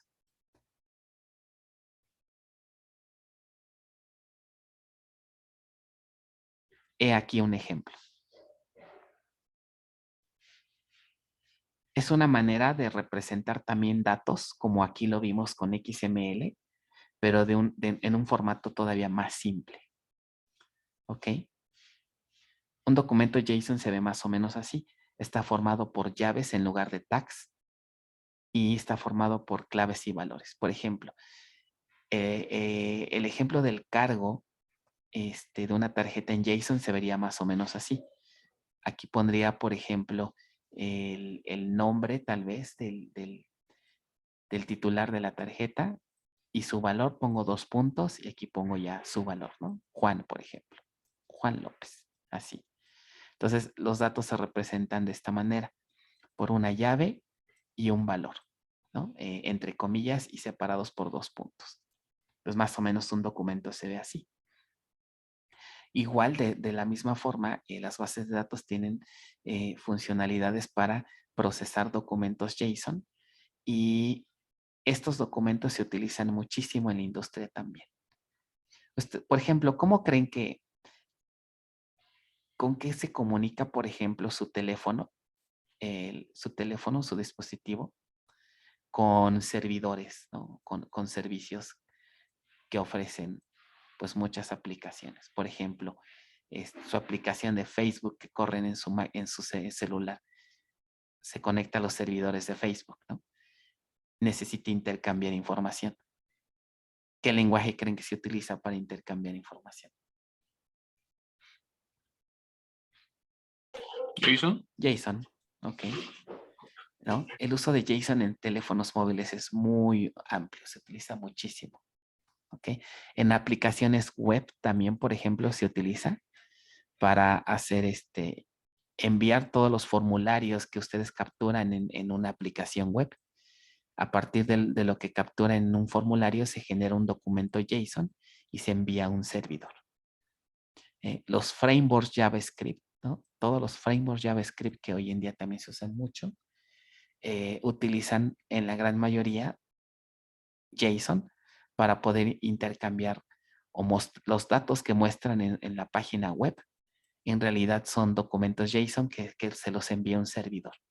¿Ok? Y ya se hace el render, ¿no? Se hace la presentación de los datos de una forma amigable para el usuario en una página web. Pero en realidad son documentos. Entonces, de la misma manera como en XML, ¿no? Se requiere una capacidad importante de procesamiento de datos JSON y también hay un estándar. Entonces, el estándar SQL también, no nada más hay para XML, también hay para JSON. Entonces, algo muy sencillo, por ejemplo, aquí, esta consulta SQL, lo que hace es, por ejemplo, dice select do.productos referencia from detalle orden. Aquí, ¿qué es lo que estamos indicando? Que quiero que me muestre, ¿no? Todos el atributo referencia de los documentos JSON que están guardados en esta tabla. O sea, las bases tienen la capacidad de acceder a estos datos de una manera muy sencilla empleando sentencias SQL. ¿Ok?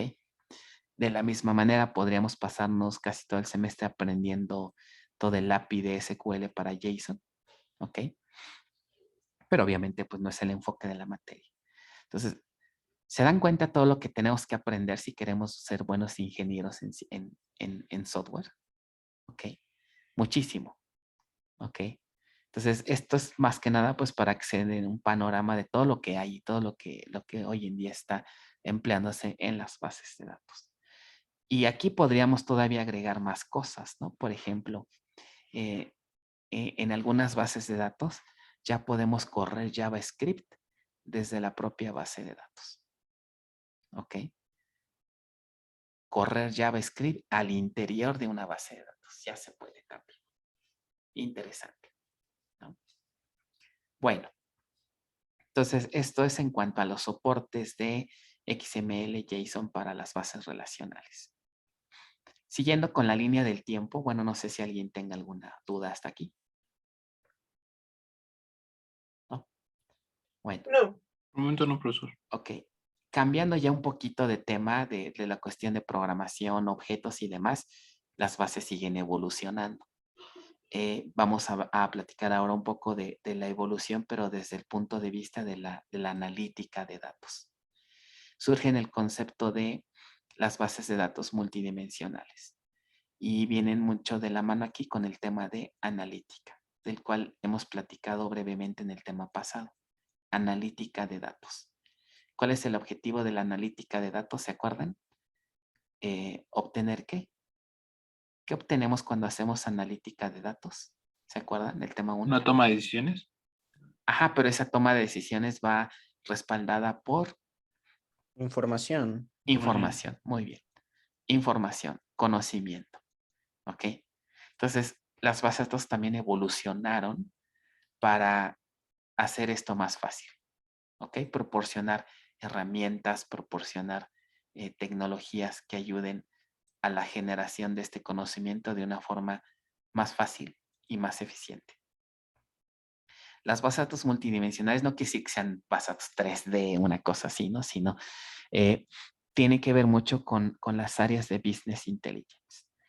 Tradicionalmente, el área de Business Intelligence es un área del área de base de datos que se dedica exclusivamente a implementar técnicas, algoritmos, estrategias para hacer analítica de datos con el objetivo de encontrar más conocimiento y tener la capacidad de procesar grandes cantidades de volúmenes de datos. Entre más volumen tengamos aquí de datos, el conocimiento va a ser mucho más adecuado y pues mucho más profundo, ¿no? Entonces, obviamente las bases de datos vienen evolucionan en este sentido, ¿no? ¿Se acuerdan del concepto de OLAP que vimos en el tema pasado? Sistemas de bases de datos orientados a la analítica, ¿no? Online Analytical Processing. Entonces, ahí los modelos de datos cambian, ya no son tan normalizados como los vamos a ver en el curso, sino se generan modelos como este tipo, que le llaman esquema esquema estrella. Este es un ejemplo de un esquema estrella. ¿Por qué estrella? Porque pareciera que estos son los picos de la estrella, ¿no? Una cosa así, más o menos. Es un modelo que pareciera una estrella, ¿no? En donde hay una tabla que relaciona a un conjunto de tablas que están alrededor de ella, en este caso la tabla ventas, ¿ok? ¿Para qué sirven este tipo de modelos? Por ejemplo, nos interesaría hacer analítica de cómo están las ventas de nuestro producto, ¿no? Supongan que somos empresarios. Como empresarios, ¿qué nos interesaría? Pues estar monitoreando cómo van las ventas, ¿no? De nuestros productos. Y podemos tener distintas perspectivas de cómo queremos analizar las ventas, ¿no? Entonces, por ejemplo, ¿qué nos interesaría? Oye, yo quiero saber cómo van las ventas por categoría de nuestros productos, ¿no? A lo mejor tenemos varios tipos de producto. Quiero ver cómo van las ventas organizados por categoría. ¿Qué categorías de productos son las que más se venden, por ejemplo? O las que menos se venden. O quisieras analizarlos tal vez por el lugar. Quiero ver cómo van las ventas, no sé, por estado de la República, ¿no? O en qué ciudades tenemos más ventas, en qué ciudades las ventas están muy flojas, etcétera, ¿no? O por sucursal, ¿no? Imagínense que somos los dueños de los Oxxos, ¿no? Imagínense. Quiero ver qué sucursales son las que tienen más ventas, ¿no? O en Walmart, ¿no? Vamos a ver qué tiendas de autoservicio son las que tienen más ventas. O por periodo también, ¿no? cómo son las ventas en fin de año, ¿no? Donde puede que aumenten, o en qué periodo del año las ventas están muy flojas, etcétera. Entonces, si se fijan, eso me da la impresión de que quiero hacer analítica desde diferentes perspectivas. Eso me da un poco la noción, la analogía de un cubo, ¿no? Hacen la analogía con un cubo y de ahí es donde viene la palabra multidimensional, porque cada cara del cubo me representaría una manera distinta de consultar los datos, ¿no? Por ejemplo, en esta cara me mostraría las ventas por categoría. En la cara de arriba a lo mejor me muestra los datos por el lugar y así sucesivamente, ¿no? Por el periodo. Entonces, esta idea de visualizar los datos desde diferentes perspectivas es lo que se le llama como una base multidimensional, ¿no? No que sea 3D. En realidad, para implementar esto se emplean conceptos como dimensión, jerarquía, hechos, métricas, ¿no? En donde me habilitan la posibilidad de consultar o de obtener conocimiento desde diferentes perspectivas empleando un solo modelo de datos. ¿Ok? Entonces, normalmente estos modelos de analítica surgen a partir de un modelo relacional. Los modelos relacionales que ustedes van a aprender a hacer en la materia se toman como entrada para poder construir un modelo de este tipo y hacer analítica. Una manera fácil de entenderlo es que se crean tablas así gigantescas en un sistema OLAP, ¿ok? A partir de una base muy normalizada. Y aquí ya no me importa que haya redundancia, que haya muchos datos duplicados, porque como son bases que no se mueven, que no se modifican, no hay tanto problema de que hubiera inconsistencias. El tenerlas así, de normalizadas, ¿no? Me permiten facilitar estas tareas de analítica. Entonces, existen los data warehouse, que son los que representan a este tipo de bases de datos, ¿no? Igual pudiéramos pasarnos todo el semestre entero aprendiendo cómo diseñar un data warehouse. ¿Ok? Entonces es otra variante de otro tipo de base de datos que surgieron para implementar la cuestión de analítica. ¿Ok? Bueno, pero obviamente pues el curso no está enfocado a un data warehouse, ¿no? Hay ingenieros que se dedican toda la vida a esta área, ¿no? A estar trabajando con data warehouses. Bueno, esto es lo que típicamente o tradicionalmente se ha utilizado para hacer analítica, ¿ok? Pero viene después el auge del Big Data, ¿ok? Y también ha sido una revolución bien importante, siguiendo la línea del tiempo. ¿Qué ubican ustedes de este concepto, Big Data? ¿A qué les suena cuando les dicen Big Data? Grandes como los datos. Ajá, de entrada nos suena a barbaridades de datos, ¿no? Volúmenes de datos. Minado de datos. Ok. Han oído hablar, por ejemplo, del concepto de data lake, por ejemplo, ¿no? Lago de datos. Ahora las empresas ya no dicen tengo una base de datos. Ahora tengo un data lake, ¿no? Un data lake. ¿Alguien sabe qué es un data lake? Puede ser interesante empezar a platicar de Big Data empleando esto. ¿Qué es un data lake o un lago de datos? Literal lo puedo representar así. Que ahora las empresas ya no se conforman con una base de datos.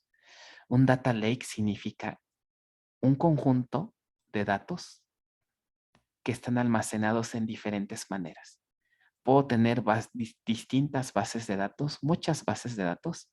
Algunas de ellas pueden ser relacionales, ¿ok?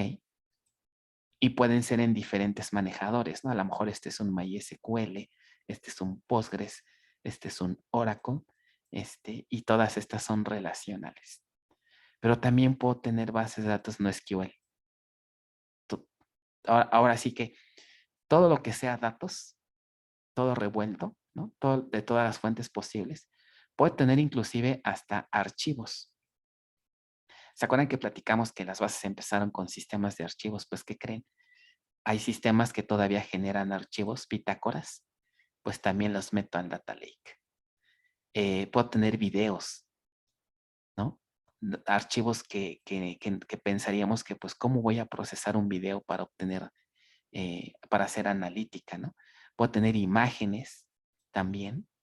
O sea, fuentes de datos que hace algunos años no se usaban por la complejidad que implicaba analizar. Por ejemplo, ¿qué conocimiento ustedes creen si proceso un video? Pues hoy en día puedo tener un montón de conocimiento, ¿no? Piensen, por ejemplo, en los videos, en las cámaras que están en las tiendas. ¿Qué conocimiento pudiera ser de provecho para una empresa si analiza el video? Pues bastantes conceptos, ¿no? Me preguntan si vamos a revisar la serie. Voy a tratar de terminar mejor el tema. Si me da tiempo lo hacemos y si no la revisamos el martes. No se preocupen por eso. Preferiría ahorita terminar el tema para no cortar, ¿no? Para seguir con la secuencia. Y si nos da tiempo la revisamos, si no el martes, no se preocupen. ¿Ok? ¿Les parece si mejor acabamos de una vez esta plática? Y ya, si nos da tiempo la revisamos, si no el martes. ¿Ok? Entonces, ¿qué se les ocurre que podían procesar? Por ejemplo, algo interesante, un caso de estudio interesante. Supongan que estamos en un centro comercial y esta es la tienda, ¿no? Por aquí entran los clientes y aquí está la camarita, ¿no? Que capta a todos los clientes que entran. ¿Ok? Aquí está la camarita. Una cuestión interesante que puede servirnos aquí es que al dueño de la tienda le interesa saber, por ejemplo, cuántos clientes entran a la tienda, ¿ok? Y de estos clientes que entran, realmente cuántos compran, ¿ok? Seguramente nos ha pasado, ¿no? Que nada, nos entramos a babosear una tienda, ¿no? Ni compramos nada, pero ahí estamos viendo. Para el dueño de la tienda puede ser algo interesante, ¿no? Porque puede desarrollar alguna estrategia de mercado, alguna estrategia de marketing, ¿no? Para aumentar esto, ¿no? Si, por ejemplo, la analítica me dice que entran a la tienda 1000 clientes, ¿no? O 1000 personas y resulta que nada más compraron 10, ¿no? Pues como que igual aquí habría una oportunidad de negocio, ¿no? Vamos a hacer algo para ver que pues no incrementar estas cifras, ¿no? Entonces, ahora la analítica de datos no nada más se concentran en los datos que se almacenan, sino también en fuentes de datos que pueden ser videos, audios, imágenes, ¿no? Fuentes de datos que antes era impensable analizarlas. Entonces, todo esto, todas estas fuentes de datos, cualquier fuente de datos que se les ocurra, vamos a meterla al data lake, ¿no? Entonces, esto es un data lake. Ahora las empresas tienen todo esto. Y con todo esto, hay que hacer analítica. ¿Ok? Hay que hacer analítica. ¿Ok? Por ejemplo, dice Elvia, el tiempo que permanecen en la tienda. Eso es interesante también, ¿no? A ver qué tanto hacen las personas que entran a nuestra tienda, ¿no? Entonces, todo ese tipo de cosas hoy en día sirven mucho para hacer analítica. Entonces, aquí es donde surge este concepto, ¿ok? Hoy en día, es un fenómeno que surgió básicamente en donde ahora la ambición es administrar y ser capaces de atender una gran cantidad de datos. ¿Ok? La necesidad para administrar y ser capaces de atender las actuales demandas y tendencias en cuanto a la rapidez y crecimiento de los datos. Hoy el crecimiento de los datos hasta da miedo a veces. ¿Ok? La de la Fórmula 1, exacto. Ese es un ejemplo también bastante ilustrativo de este fenómeno, ¿no? La capacidad de procesar grandes cantidades de datos y de fuentes muy diversas, ¿ok? Pero también de una manera barata, que no me salga tan caro, ¿ok? Y es donde viene toda esta necesidad del auge del Big Data. Entonces, por ejemplo, un caso de estudio interesante. Hay muchos sitios para poder ofrecer recomendaciones que cuando entra un cliente a un sistema web, se almacena cada uno de los clics que hace un cliente en un sitio web. Imagínense almacenar esa cantidad de datos, ¿no? Por ejemplo, ¿no? Cosas como lo que hace Facebook, ¿no? Empresas grandes como Facebook, Google, ¿no? Para poder ofrecer este tipo de servicios, ¿no? Recomendaciones. Por ejemplo, lo que hace Spotify también, ¿no? Para hacer recomendaciones, analítica, ¿no? Imaginar, por ejemplo, la capacidad que tiene Amazon para hacer analítica, de tal manera que si estamos buscando laptops, ¿no? En todos los sitios web que luego andamos navegando, nos pone sugerencias de laptops, ¿no? Entonces, no nada más es la posibilidad de almacenar datos en grande, sino también la capacidad de procesarlos, ¿no? Con la misma velocidad. Surge también el concepto de Internet de las cosas, ¿no? Que también habíamos platicado brevemente en el tema pasado, ¿no? O sea, la posibilidad de que ahora dispositivos que hace, pues no mucho, era impensable que los pudiéramos conectar a una red de datos, ¿no? Pues eso incrementa muchísimo el flujo de datos que hay hoy en día. Entonces, Big Data tiene que ver no nada más con volumen, sino por ahí hay una definición interesante que habla de que el Big Data se basa mucho en las famosas 4 Vs que le llaman, ¿no? Las características del Big Data de las famosas 4 Vs. Son conceptos que normalmente son ilustrativos de este fenómeno. Es decir, la capacidad para procesar grandes cantidades de datos, volumen, pero a una buena velocidad. Si no, de nada me sirve que tenga capacidad de almacenar si no tengo capacidad de procesamiento. Variedad, como comentábamos ahora con la idea de un data lake. Tener la posibilidad de tener fuentes de datos de orígenes muy variados, muy diversos. Y pues obviamente que me proporcionen valor. ¿Ok? Que el valor aumente. Entonces, estos son, digamos, los requerimientos del Big Data. Volumen, velocidad, variedad o diversidad, valor. ¿Ok? En cuanto a volumen, ¿qué les platico? O sea, imagínense ahora los requisitos, ¿no? Por ejemplo, en un simple vuelo, un avión hoy en día puede generar, y yo creo que ya está un poquito desactualizada esta cifra, 10 terabytes de datos en 30 minutos. ¿Ok? Almacenar todo esto, imagínense, por cada vuelo, ¿no? Y pues, ¿qué les digo? Ya ahorita con trabajo, si nos imaginamos lo que es un tera, pero pues vean, ¿no? ¿Dónde está el tera y hacia dónde vamos, ¿no? ¿Ok? Tera, petabyte, exabyte, zettabyte, ¿no? Y así sucesivamente. Por ejemplo, ¿no? Un zettabyte, 1 billón de terabytes. ¿Ok? Si con trabajo nos imaginamos un tera, ahora imagínense un zettabyte, ¿no? Bueno, entonces a estas alturas andamos hoy en día, ¿no? Por ejemplo, estas algunas cifras interesantes que ya están un poquito desactualizadas, yo diría, para hoy en día, ¿no? Por ejemplo, lo que producen empresas como las grandes empresas de hoy en día, ¿no? Por ejemplo, 200 terabytes Facebook, ¿ok? 7 petabytes por mes, ¿ok? Y yo creo que ya hoy en día es mucho más. Bueno, entonces, ahora la velocidad, ¿ok? Como les comentábamos, no nada más nos quedamos en la capacidad de almacenar volumen, sino también la capacidad para procesar, ¿ok? Entonces ahí también es otro requerimiento importante. Las empresas están pues desarrollando técnicas y tecnologías para tener esta posibilidad, ¿no? Ok, ya puedo captar los datos de forma rápida, pero ahora también cómo los proceso, ¿no? La variedad y la diversidad es otro punto interesante. Les comentaba que ya no me voy a conformar con hacer analítica de bases relacionales, sino ahora hasta quiero hacer analítica en audios, en videos, en imágenes. Eso trae como consecuencia la clasificación de los datos en estos 3 rubros. En las áreas de Big Data, los datos se clasifican en estos grupos. Datos estructurados, datos semiestructurados y datos no estructurados.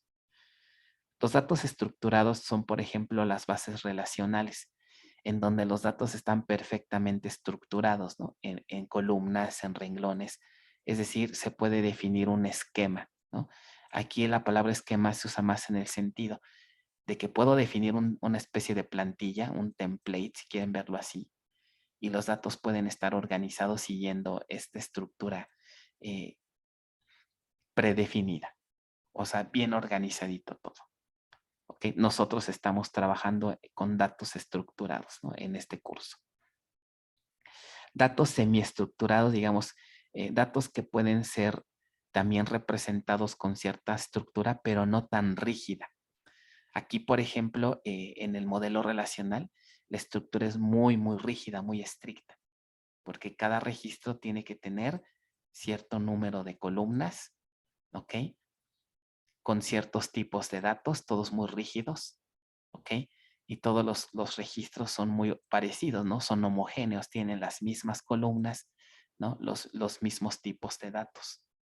Una estructura muy rígida, ¿no? De repente esta rigidez puede traer algunas consecuencias, algunas desventajas. Entonces surge la manera de crear una estructura no tan rígida, un poco más flexible. Y ahí es donde surgen justamente lenguajes como JSON y XML, me permiten generar datos estructurados, pero no pasa nada si de repente genero, por ejemplo, registros de longitud variable, de columnas variables, se puede. Entonces, a este tipo de estructuras que no son tan rígidas como un modelo relacional, se les llama datos semiestructurados. El ejemplo clásico de un dato semiestructurado, JSON XML. ¿Ok? Y por último, los datos no estructurados es donde de plano no tengo ningún orden. No hay una estructura. Pudieran ser a lo mejor un simple TXT en donde tiene datos que no tienen ningún orden. ¿Ok? Podría ser un ejemplo, ¿no? Que no tiene ningún patrón, sino simplemente hay texto, caracteres, pero esos textos pueden también darnos conocimiento, ¿no? Los ejemplos clásicos de datos no estructurados pues son audio, video, imágenes, bitácoras que no tienen un esquema definido. Una analogía sería así, ¿no? Los datos estructurados pues están bien ordenaditos, ¿no? Los semiestructurados tienen cierto orden, pero no tan estricto. Y los no estructurados, ¿no? Que es completamente no hay orden en cuanto a su estructura. Entonces, típicamente lo que se hacía en la analítica de datos con las áreas de Business Intelligence es que solamente se hacía analítica con este conjunto de datos. Que normalmente quien los ofrecían pues son las bases relacionales. Viene la parte de Big Data y el panorama se extiende a estos dos grupos. ¿Ok? Ahora vamos a hacer analítica o procesamiento de datos considerando estos dos universos. Y es lo que está haciendo el Big Data pues bastante atractivo, ¿no? Los beneficios que se obtienen también de estas fuentes de datos son muy grandes. ¿Ok? Se fijan, caemos en lo mismo que vimos cuando empezamos el curso. Conjunto de fuente de datos, les aplicamos un procesamiento y obtenemos información, ¿no? Pero ahora con estos conjuntos de fuentes de datos. ¿Ok? Bueno, esto es como que pues lo que yo quiero, ¿no? Pero ahora, ¿cómo le hago para implementar esto? Y es otra cosa en donde también viene la cuestión de ingeniería de software, ¿no? Para poder producir valor, necesito procesar todo esto. ¿Ok? Si no, pues ¿cómo produzco conocimiento? ¿Ok? Entonces viene otro auge, que esto ya no es tanto del lado de bases, pero sí es muy importante para pues nosotros que estamos en el área de ingeniería de sistemas, ¿no? ¿Ustedes creen que los algoritmos tradicionales para hacer analítica nos van a servir para procesar ahora estas barbaridades de volúmenes y este tipo de datos? Pues ya no es tan fácil, ¿no? O sea, no crean que, pues mira, desde que for igual a 1 hasta n voy a procesar todo lo que haya en el data lake. Pues esos modelos ya no nos sirven. Los modelos tradicionales de programación ya no nos sirven para hacer Big Data. Entonces, la manera en cómo ahora también se programa ha cambiado para hacer Big Data. Ya no programamos tanto ni en estructurado, a veces ni en objetos, porque esos modelos ya no nos sirven para hacer analítica. Entonces, la tecnología de software, la tecnología de herramientas y frameworks para procesar datos ha cambiado bastante. Entonces, empezaron a surgir herramientas como estas. No sé si las han escuchado o si se les son un poquito familiar.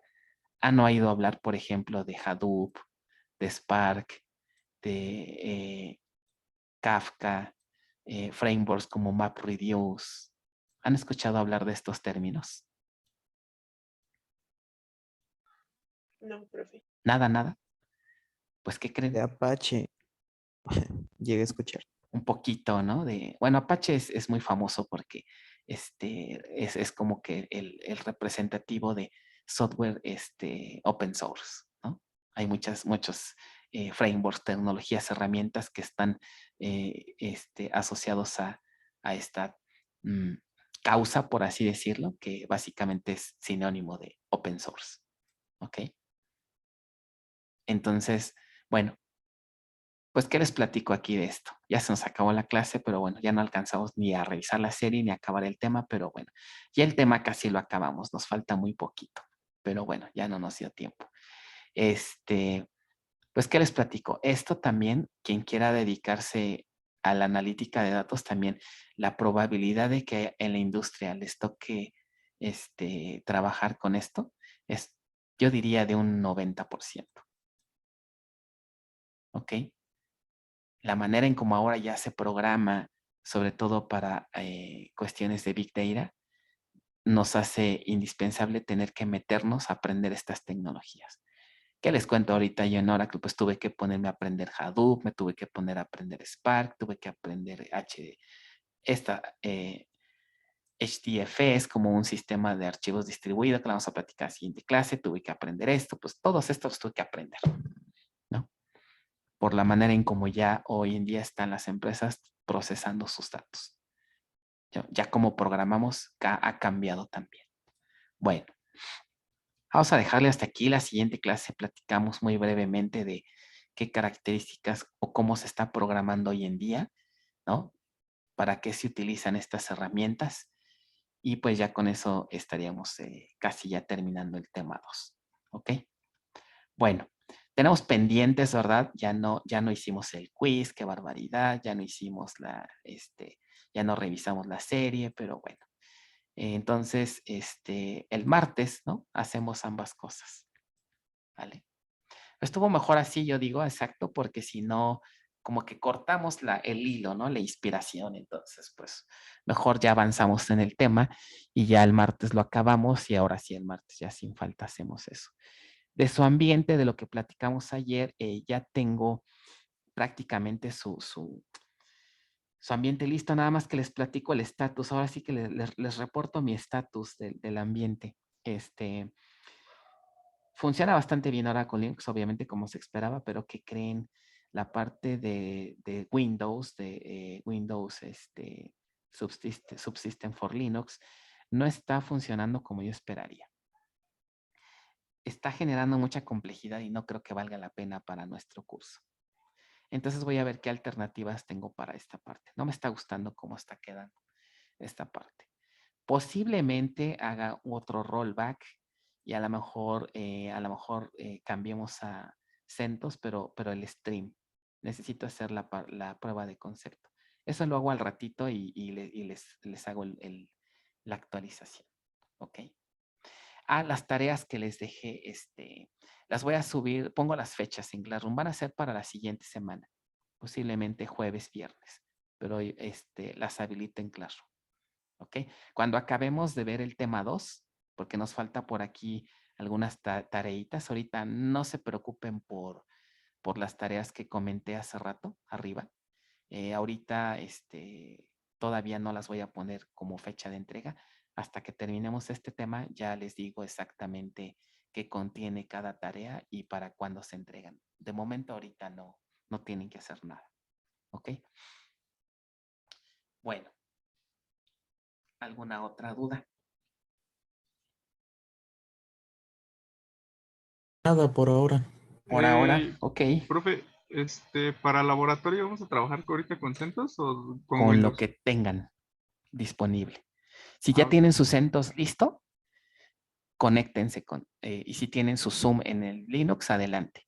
Si no, con Windows, ¿no? Con cualquiera ahorita vamos a trabajar con cualquier sistema operativo. ¿Vale? sí. Dice Carlos, las tareas son por separado o cada una van todas juntas. Cuando acabamos el tema 2, yo les digo qué va junto y qué va separado. ¿Ok? De este tema. Las otras que ya les he dejado del tema 1, pues es así, van separadas, ¿no? ¿Vale? Bueno, cuídense, buen fin, nos vemos el martes. ¿Les parece si hacemos a los de laboratorio un break de unos 3 minutos? Y ya nos conectamos. Bueno, yo ahorita casi me voy a conectar por los otros compañeros, pero podemos hacer un break de unos 5 minutos. Sí, está bien, profe. Nos Buen vemos. día, hasta luego. Hasta luego, profesor. Sí, profe. Bye. Gracias, profe. Disculpe, el formato de las tareas del día de hoy serían como discutimos al inicio del curso a mano. Ah, es así. Cuando sea una tarea que tengan que investigar algo, ¿ok? Ahí sí tiene que ser a mano y con bibliografía.